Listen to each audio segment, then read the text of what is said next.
This is Zachary Borton, a meth head and a criminal who murdered his roommates.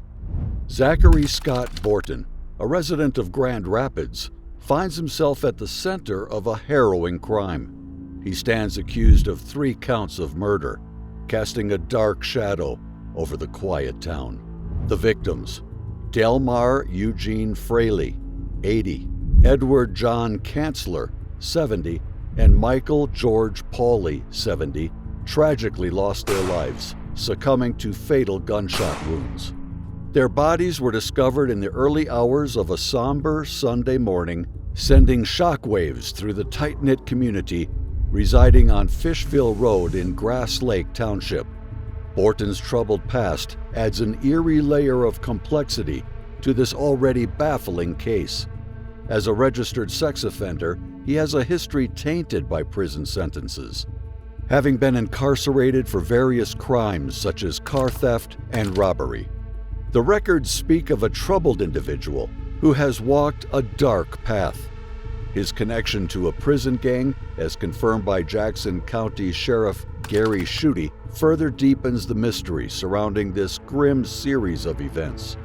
However, the extent of Borton's involvement with the gang remains uncertain, leaving investigators to untangle the intricate web of his criminal associations and determine if they played any role in the tragic shootings.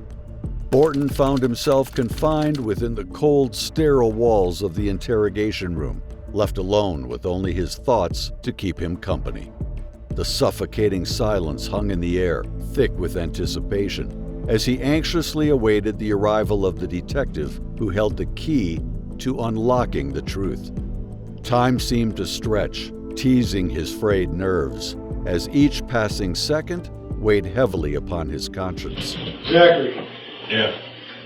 Hi, Zach. I'm Brian. Nice to meet you. You guys need something, just let us know, okay?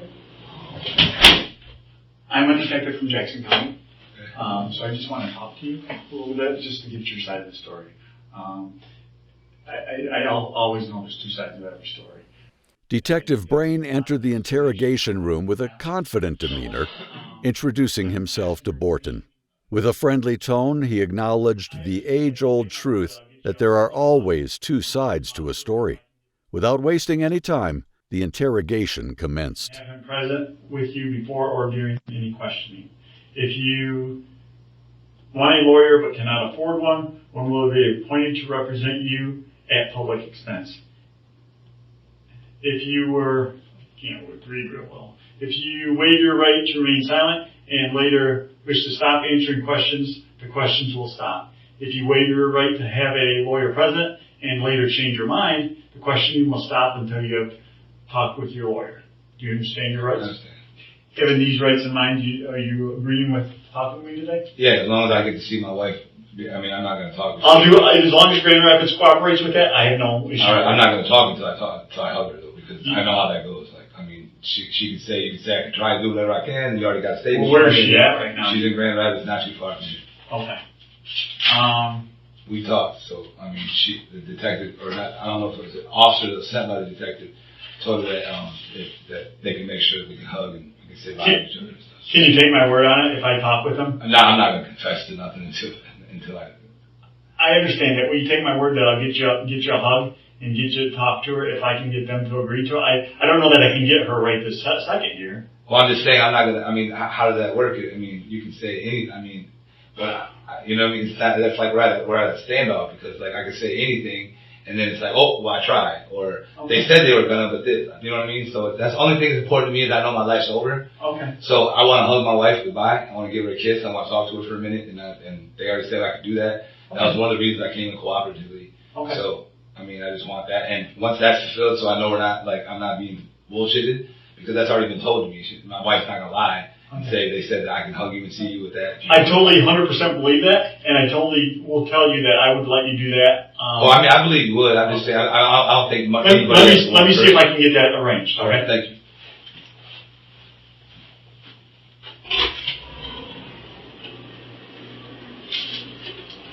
Borton was read his rights, as with any suspect in an interrogation.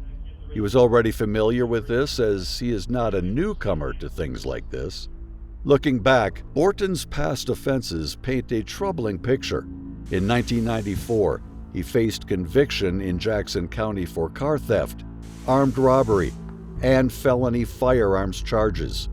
Even prior to these felonies, he had been charged with 3 minor counts of attempted breaking and entering of an automobile in North Carolina, foreshadowing a path of criminality. Subsequently, in Hillsdale County, he faced further convictions, including unarmed robbery, fraud, and a deeply disturbing charge of a third-degree criminal sexual conduct involving a minor aged between 13 and 15. At the time of this conviction, Borton was a young 18-year-old, setting him on a trajectory that has defined him as a registered sex offender ever since. Okay, that's where that's at. Absolutely. In the meantime, can we talk? I mean, I'll answer a few questions that you guys know I'm not bullshitting, but I'm not gonna get a confession or tell you guys everything. No, that's fine. And as soon as she gets here, as soon as they get him, she gets here, he'll bring her in. Even if we're right, no matter where we're at the questioning. Well, I'm not gonna answer some of these questions. Okay. You know what I mean? I have nothing. You guys gotta realize this, and I'm just being 100. That's all I am. I'm not gonna lie to you guys. I'm not gonna bullshit you guys. I keep it shoot. I'm a straight shooter. You guys can make my life hell. You can't. Whatever. It doesn't do nothing to me right now. My life's over. You understand? Why do you feel your life's over? Listen, I'm not answering that question. Okay. I know my wife's over with. So all I'm saying is, there's one thing I want, because I won't be able to touch my wife again, is to give my wife a hug and talk to her. That's all. That's the only thing that's grounded me for this whole little process I've been going through. And then I have no problem going back until a year from now and telling you every little thing I've done and didn't do. It doesn't matter. One charge or a million charges, I'm over. What's up? It seems like they're still working on it. Go ahead. Whether you guys charge me with one charge and I'm found guilty of it, or I get found guilty of 50 charges, it's the same amount of time, it's the same amount of time for me. So it makes me no difference. As to stealing a candy bar from Myers or to killing something, it doesn't matter. I'm going to do the same amount of time in prison. See what I'm saying? So that's all I wanted you guys to realize. Got a text, like I told you, says, we'll see if she wants to come in. They're on their way there now. Okay. So, only thing Brian was thinking, and then we were thinking is, we doesn't do, we're going to send somebody there. They're already on their way. As soon as they get there, we'll have an answer. If she says no, what do you want me to do? She's not going to say no. Okay. But if she does, then I mean, I guess she needs to tell me that I can call her. Well, we can do it over the phone. We can do it over the phone. You can't hug her over the phone, but that's right. That's the only thing that's important. You guys understand? I'm going through a thing, and my wife and I have been separated for like 9-10 months now, and we're on that verge of probably divorce. Probably gonna get divorced after this, and we haven't been on good terms. We finally started talking and stuff. And that's the only thing that's important to me. I don't care if I can confess to nothing. Pull a lawyer up and I can just go through it like that. I have no problem with that either. I'm just saying, if I can benefit out of it, because to me it's one and the same. Whether I get found guilty of fucking stealing a candy bar at Myers 10 years ago or whatever, it doesn't matter. I'm going to do the same amount of time. I've got 15 fucking felonies. So I'm definitely, whatever I get found guilty, it doesn't matter to me if it's a murder charge or if it's a gun charge or if it's a shooting in my wife's house charge. I mean, any of that stuff. It doesn't matter to me. I don't have a problem confessing all of it, because to me it's just going to get it over with faster anyway. But at the same time, I got one thing, that's my wife. You know what I'm saying? I didn't get to hug her goodbye, I didn't get to kiss her goodbye yesterday, today. That's all I want to do. And make sure we're going to be alright, and that's it. And I don't care about any of the other stuff. All the other stuff's irrelevant. You know what I mean? After that, it's like, whatever. You know what I mean? It's all one and the same. Borton's emotions immediately surged as the interrogation began, his demeanor becoming increasingly agitated when the topic shifted to his wife. He defiantly declared his refusal to confess to anything, stating his awareness that he would inevitably face consequences. Despite engaging in some casual conversation, Borton remained obstinate and uncooperative from the outset. In response, the detective took a strategic approach to address the situation.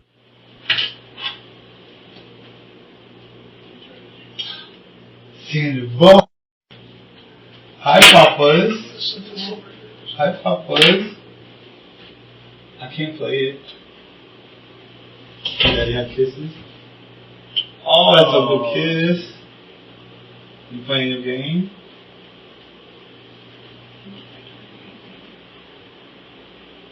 Aww. Is that a good hug?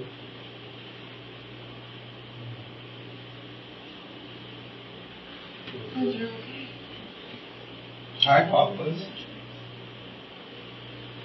Aww. No, Daddy. Daddy. Good daddy kisses. Thank you. Getting so big. Yeah. Loving our mommy. Mm-hmm. You loving our mommy? Come on. Can daddy get a little love? Can daddy get a little love? Get a bit close. Daddy loves you. Look at that. Look at that. Look at that. Hello. I love you, silly guy. Alright guys, I hate to break it up, but we gotta do it now. Alright. Thank you, guys. You Go ahead. Bye, Papa. Bye. Bye. Bye, Mamas. Thank you guys. Thank you for that. You're welcome.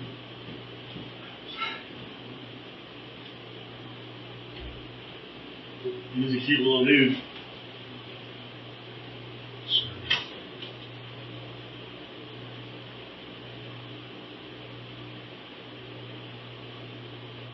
The detective made a bold move by ushering Borton's wife and child into the room. However, the family reunion was short-lived. Observing Borton's expression, it became evident that the gravity of his actions dawned upon him the moment his loved ones exited. Up until this point, Borton had remained uncooperative. But this unexpected turn of events had the potential to completely alter the course of the interrogation. Sometimes manipulation is not necessary to elicit a confession. Recognizing Borton's humanity, the detective knew that the most crucial phase was about to unfold. Alright. But we're men of our words, so I wish I could make it happen longer, but unfortunately we can't. That's all right. Thank you very much. Very appreciative. He didn't want to kill two birds with one stone, so if you could send a detective in on your incident, or you guys all set? I'll have him step in. Okay. We're just gonna escort her out, make sure she gets back to her truck safely and things like that, and then he'll pop back in here, okay? I don't know if she knows where she's at or where she's going down here, but we want to make sure that she gets in her truck and on her way, so he'll be right back. All right, thank you. I think your guy talked to her already, right? Yep. Okay. Thank you. You're welcome. You want to get started on our... Yeah, absolutely. Okay. Let me just go through this. I know we talked about it once before. Of course, I don't have my reading glasses, so this is a challenge. You have the right to remain silent. Anything you say can and will be used against you in the court of law. You have the right to talk to a lawyer and have him present with you before or during questioning. If you want a lawyer but cannot afford one, one will be appointed to you to represent you at public expense. If you waive your right to remain silent and later wish to stop answering questions, the questions will stop. Just let me know.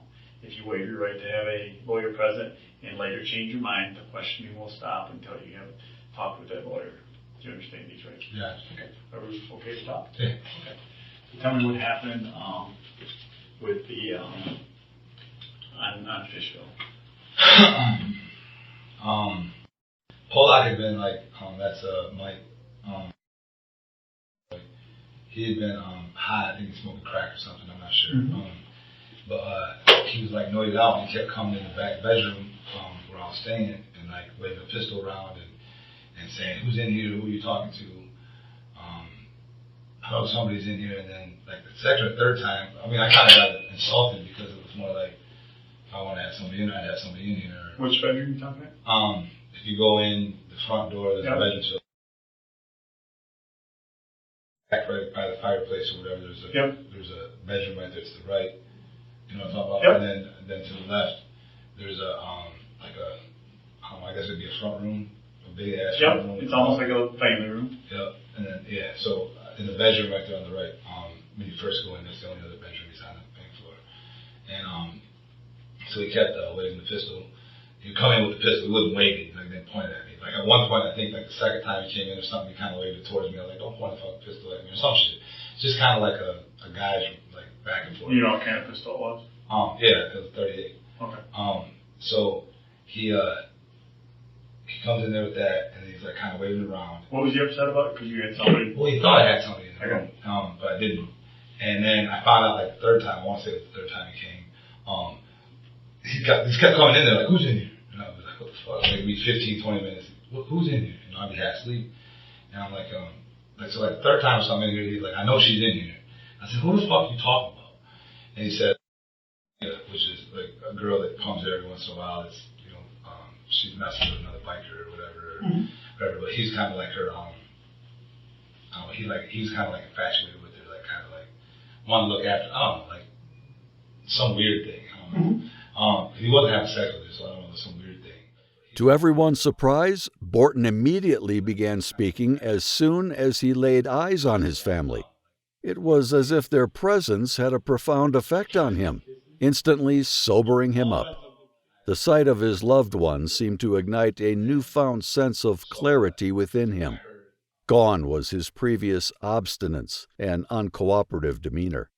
Borton's sudden change in attitude signaled a pivotal moment in the interrogation, one where the true power of human connection and the influence of family came to the forefront. And then I must figure out who's going to be out there, of course. I go back in. It'll take me probably not too long to get back to sleep because it was really late at this time. And I hear like 2 distinct gunshots downstairs. But that was after I heard a bang. I think that's what woke me up, like a, I don't know, like a bang, it wasn't a gunshot, but it was like a crash. And then I hear gunshots. I want to say 2 to 3. I want to say 2, then the third. Like it was like 2 and then 3. And by that time I have a gun. I kept a 40 cal. And I jumped out of bed with the 40 cal and cocked it. Like door entrance. And he had a 38 in his hand, and he said, motherfucker, I'm gonna kill you. And I thought he was talking about me. So I shot him twice or 3 times maybe. He was coming in the door. You shot. Yeah, he was coming in the front door. And then he was yelling like something like motherfucker, I'll kill you. Like he was agitated for sure, and he had the pistol like drawn up. And so I shot him, and then. So 3 times? I'm not sure. Okay. Having kind of fast and in slow motion, like at the same time, like it was all like kind of a blur. So I shot him, and then like after I shot,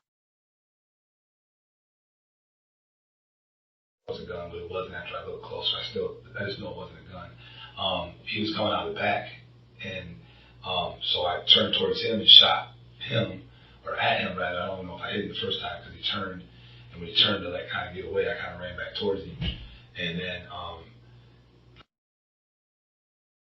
don't know if he was trying to raise the gun or what he was trying to do, but I shot him again. That was the one that was in the doorway. And then but it was kind of like far. I don't know, I'm trying to make it make sense. And it all happened like a blur, like so fast. And then I remember shooting was in his hand or whatever, and then recognizing that it wasn't a gun. And then like panicking, like looking around and being like, what the fuck? Oh my God, what the fuck? Now all my clothes and all that stuff were in the back room, but I didn't, like I was just thinking like, I was gonna panic, like what the fuck? So I went to run downstairs to see what the gunshots or whatever was downstairs. And that kind of fucked me up. And so I was like fucked up behind that. I ran back upstairs. Like kind of like panicking, like I don't know. And I went upstairs. She wasn't there, which kind of baffled me. And I didn't have no cover. Who was this friend you said? Yeah, that's the one who was there with me. Yeah. And I didn't have no ride or nothing, so I went back down. Keys or whatever off the table, and took his truck and just like drove away. And then after I got a little ways away or whatever, I called my wife and just told her that it was, just trying to talk to her and stuff. And I didn't tell her what I did. I just told her I did something bad and that I didn't know what to do, and that he already shot somebody. He was gonna shoot at me, or he shot at me, or something like that. And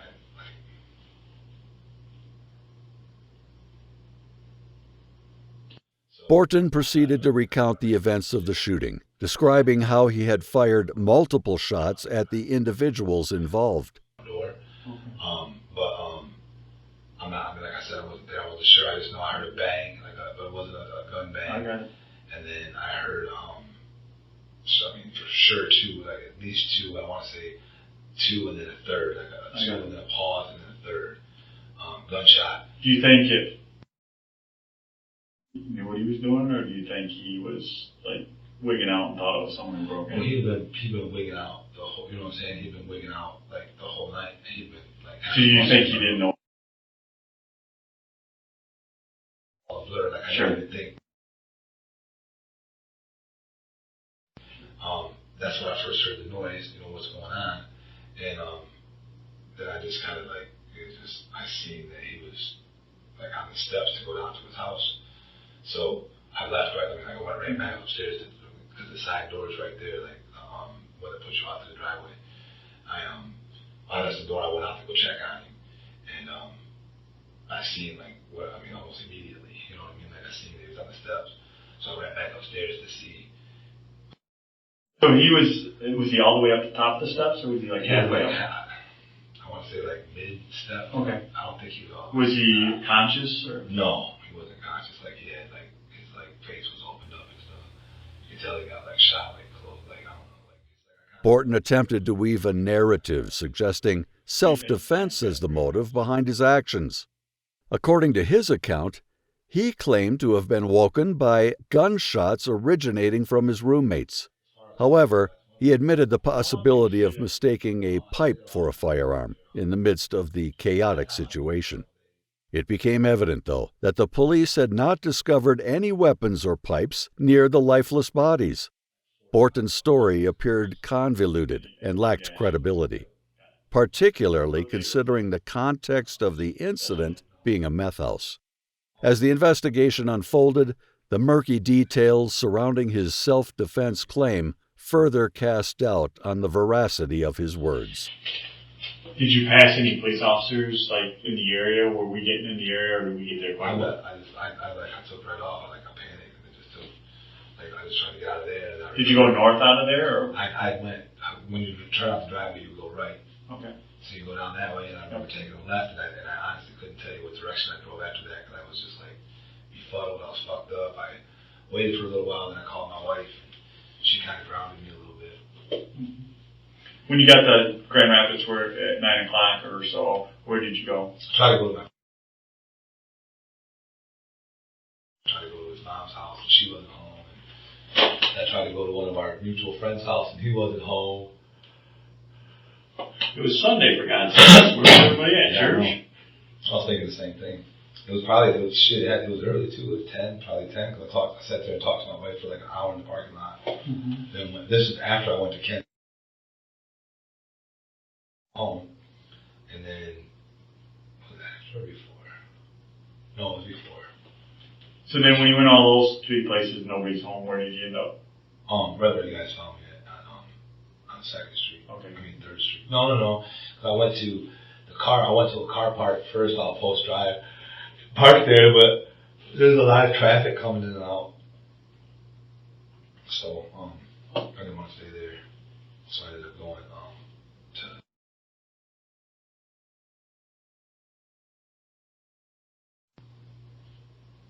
Did you tell him what happened? No. I just told him I needed to chill for a while. I needed to just get some sleep or somewhere peaceful. And he was like, "What's up?" And I told him I didn't want to talk about it. And he said, "Okay." And did you tell your wife what you did? No. Okay. What'd you tell her? I don't want to talk about that. Yeah, that's fine. I don't want to get her in any trouble. That's fair enough. Yeah, it ain't anything to do with her. The detective encountered a significant setback during the interrogation. Surprisingly, Borton transformed into a cooperative individual the moment he laid eyes on his family, willingly sharing information without the need for coercion or prodding. However, when Borton declined to answer a particular question, the detective, fearing that it might trigger Borton's resistance once more, promptly retreated. Rather than pushing further, the detective allowed Borton to dictate the pace and direction of the interrogation acknowledging the delicate balance of maintaining Borton's willingness to speak. It was a strategic decision, yielding control to Borton in the hopes of extracting more valuable information without risking a complete shutdown. He seems like a pretty decent dude. He happened to be, they were all hanging out at like the place north of there, right next door. He's part of. Oh, talking about the house north of there. Yeah. Talking about old girl's mom, dad's house. Yeah. He's part of it. He's in their club too, or Talking about. it was just north of that. Oh. He's not part of the club. Oh, okay. He led me to believe he was. No, he's not. Is he full of shit? Yeah. He claims he.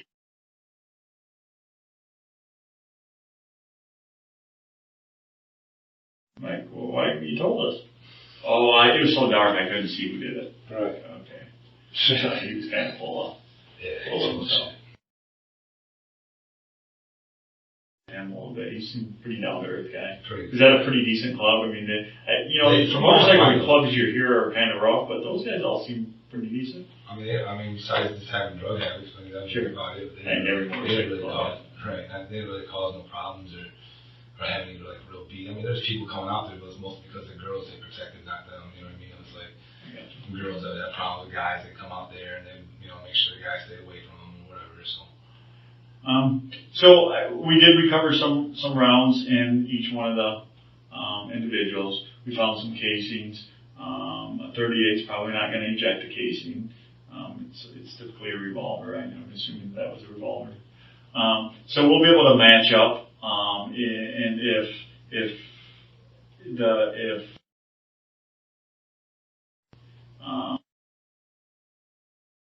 so especially now that we do have, they did recover a couple of guns over to your buddies. It's both the guns that you had there.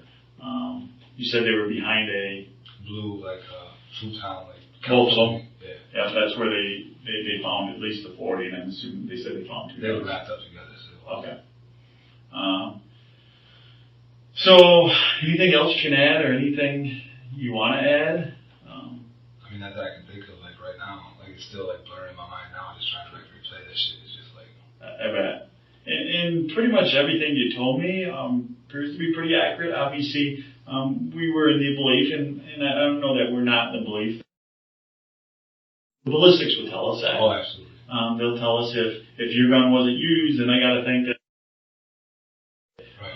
Because I would think that you probably had the 40. I don't know why you would have. I mean, I guess it's possible you could have used both guns, but it would be unusual. Right. Can you agree with that? How many times do you think you shot altogether? I mean, I know I emptied the clip. Okay. Did you reload? No. Okay. Did you have additional magazines? No, I think I had the one bullet that's left in there. That was for me, and then that was it. Okay. So your thought was you were going to at some point use that on you, that last bullet? Yeah. Well, I'm glad It was you're... mostly just to shoot in the air and have you guys shoot me. I'm trying to kill myself before I have enough guts to do it. Yeah. Well, for your son's sake and your wife's sake, more importantly your son's sake, I'm glad you didn't do that. Yeah, I know. Because your son will be able to see you. He'll be able to come at some point. I don't know how prison works, but obviously you do. But I would think at some point he's going to be able to come visit you. Oh, yeah. Do they let them when they're young? Yeah. Well, for his sake, he's not going to know any different initially. Yeah. Anything I can help you with? Because like I said, I do appreciate your honesty, your cooperation. You could have made this difficult for me, and you didn't, and I appreciate that. Yeah, there's going to be things you probably need as far as like little details or little questions you have. I'm fine with all that. I already know there's no snitching, nothing, but I'm not snitching on nobody but myself. No, you're right. There's probably going to be one or two things I didn't think to ask today. Yeah. And you're cool with me coming up. Yeah, absolutely. Okay. Like I said, as long as like you guys have held up your end, like with bringing my wife in here and doing what you said, and he went and orders the pizza and all that. So I'm just a man of my word. If it's upheld on both ends of how our relationship right now is how it'll always be unless you change it. Sure. That's just the truth. Yeah. I won't ever change it because I have no reason to. I have no reason to change it either. And so that's just it's just. But yeah, I know you can have more questions. Let me get with my partner here real quick and see. Just as the detective was nearing the end of the interrogation, and contemplating its conclusion, a fellow detective unexpectedly entered the room, announcing the arrival of pizza. Despite the initial intention to wrap things up, the detective decided to remain seated and proceeded to pose a few additional questions. It seemed that the presence of the second detective sparked a renewed curiosity and desire to delve deeper into the matter at hand before officially concluding the interrogation. Funny question. You understand your rights? Yep. Okay. Just like we were read before, right? Yep. My watch turned off.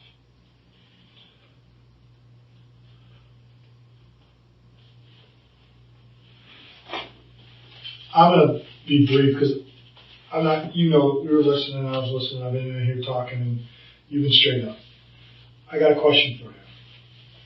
Do you remember, you actually alluded to it earlier. You said, yeah, I shot out her windows and her slider and everything like that. Can you tell me about how that happened? We were going through this custody thing with divorce and Okay. going through not divorce, but a custody, a battle with it. And, when we first separated, she gave me full custody of my son. I had him for 6-8 months, something like that. And then, she took him, and then when I had a warrant for, I thought I had a warrant for a domestic or something, and she got a temporary order of relief, and then she wouldn't let me see him, and I hadn't seen him for 2 months. I hadn't seen my son, and so I tried to get into her glass door of her house, the back door, and then I couldn't get in. I seen the camera in this corner, so I shot towards the floor and shot the camera out. All right. Or what I thought was the camera out. What did you shoot? A 9mm. 9mm. Yeah. And what did you use to try to get in the door? A crowbar. Remember where the